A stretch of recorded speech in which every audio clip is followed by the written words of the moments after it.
Salam, adın? Umay xanım. Deməli bizim belə bir yarışmamız var. 30 saniyə içində buram nə atsan sənindir, amma dairədən kənara çıxmaq olmaz. Hazırsan? Hazırım. O zaman vaxt getdi. Aha, hansı tərəfə yaxınlaşıb? Şkavatlar. Son 20 saniyə. Bitir. Aha. Aha, başqa görək nələr qoya biləcək. Son 10 saniyə. Son 10 saniyə.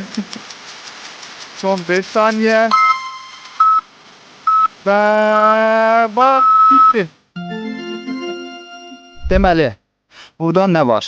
Snickers, M&M's. Bu da şokoladlıdır, amma fərqlidir. Barney, Milka. Milka nömrə 2. Milka karamelli və fındıqlı. Yenə Milka. Oreo'lu. Hamısı Milka'dır. Burada olan nə varsa sənindir. Razı qaldın? Bəli.